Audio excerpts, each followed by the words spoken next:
The vassals in your fantasy world are loyal today, but loyalty decays. Last time we built the vassal web. We mapped the 3 layers of politics and we figured out why vassals are loyal in the first place. But I didn't show you the hardest part, keeping them loyal.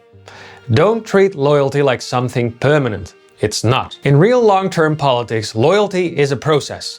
It needs constant maintenance. So in this video, I'll show you the 7 tools houses use to keep their vassals loyal, why each one creates new problems, and why even the strongest houses eventually run out of tools. Here's the mistake many world builders make. You create a vassal, they swear an oath of loyalty, and you think, done, they're loyal. But that's not how power works. When you try to write long-term politics, the loyalty feels static, frozen. Here's what I realized after building dozens of these systems. Loyalty isn't a switch. It's not on or off. Look at it like a fire, and fires need fuel to keep the flame alive.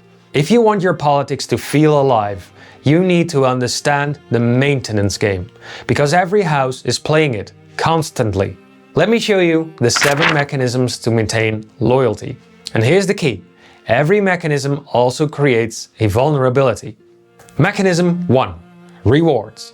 You give them something, land, titles, tax breaks. Simple, right? But here's the problem. Rewards create expectations. If you reward vassal A, vassal B feels slighted. And if you stop rewarding, they will see you as weak. Mechanism 2. Marriages. You bind houses through blood. Your daughter marries their heir. You are now bound by blood. But here's the crack. Marriages create competing loyalties. When your vassal's son is married to not your, but your rival's daughter, where does his loyalty actually lie? And, sort of a bonus mechanism, here's the darker version of this very tool. You take their children as wards. Send your son to be raised in my court. It's protection and it's education. It's also a polite hostage situation. Mechanism 3. Military dependence. You make them need you for protection. You station troops on their border. You defend them. You crush their rivals for them. But here's the trap. If you fail to protect them even once, the loyalty starts crumbling. Military dependence only works if you're consistently strong. And on the flip side of this mechanism, if you're too strong, they start to fear you instead of their enemies. Fear can keep them loyal, but fear also makes them look for exits. Mechanism 4. Economic control. You make them dependent on economic benefits you provide. You grant them exclusive trade rights. You give them access to your ports and markets. You build roads through their land that increase their wealth. But be careful, you didn't just build a trade route. You build a highway for your enemies as well. If a rival house offers them better access or better terms, they will listen. And if you revoke their privilege or give the same deal to their rival, they will feel betrayed. Economic loyalty only lasts as long as you're their best option. Mechanism 5. Shared enemies. You unite them against a common threat. An external kingdom, a rival great house, bandits, monsters. But here's the problem. Shared enemies only work while the enemy exists. If you defeat the enemy, the very reason for their loyalty no longer exists. And if the enemy becomes too strong, your vassals might switch sides just to survive. Shared enemies are the most powerful short-term glue, but they're terrible for long-term loyalty. Mechanism 6. Oaths and tradition. You lean on history. Your grandfather swore to mine. We've been allies for 300 years. Public ceremonies, oath renewals, shaming those who break tradition. But the weakness is really this. Tradition only works if people still believe in it. If your house dishonors the tradition first, the oath means nothing. And younger generations care less about their grandfather's promises. Oaths are strongest in stable times. In chaos, they're just words. Mechanism 7. Secrets.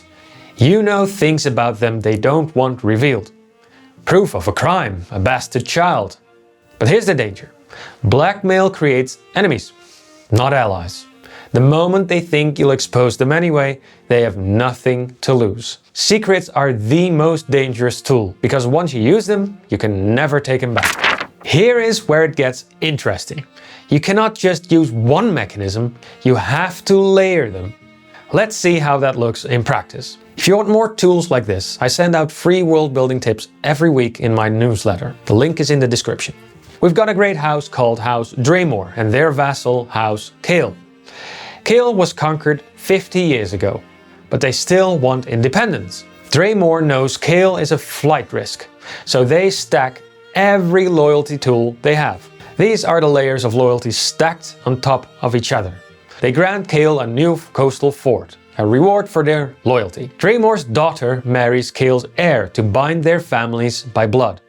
Draymore stations 1,000 soldiers on Kale's border to grant military protection. Kale is granted exclusive rights to export lumber through Draymore's southern ports, tripling Kale's trade income. They unite against a common threat, House Voss, located south of House Kale. Draymore holds one more trick up his sleeves. He knows that Kale's current lord killed his brother to inherit their house seat. These are the layers of loyalty stacked onto each other. But watch what happens when one thing goes wrong. House Draymore is fighting a naval battle on the Sea of Storms against House Voss. Many of Kale's soldiers are in the fighting. House Voss wins. One naval defeat. The shared enemy mechanism fractures. Voss suddenly looks strong and Draymore looks weak. Draymore pulls back the station's soldiers to refill their main army. Kale starts doubting Draymore's ability to protect their lands. The military dependence cracks. And now Voss secretly offers Kale direct access to southern markets, bypassing Draymore's ports and offering better terms. Economic control is now threatened. In the meantime, Draymore panics. He knows that Kale is a flight risk. So he threatens to reveal that Kale's lord is a kinslayer. The blackmail activates. An enemy is created. And now that marriage, it stops being a bond and starts to become a hostage situation. Kale's heir is trapped. Kale cannot openly rebel without risking his son's life. So they do what many vassals do. They fund independence movements in secret, loyal in name only. One naval battle and all the layered mechanisms start to fail. And that is how loyalty really collapses. Maintaining loyalty is brutally expensive. It costs wealth, children, soldiers, economic flexibility, and that's just for one vassal. You have multiple vassals. They all need maintenance, but you cannot afford to maintain everyone equally.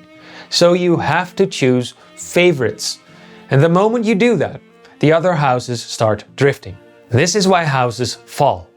Not just because they're weak per se, but because they run out of tools to keep everyone loyal. So, what exactly happens when maintenance fails?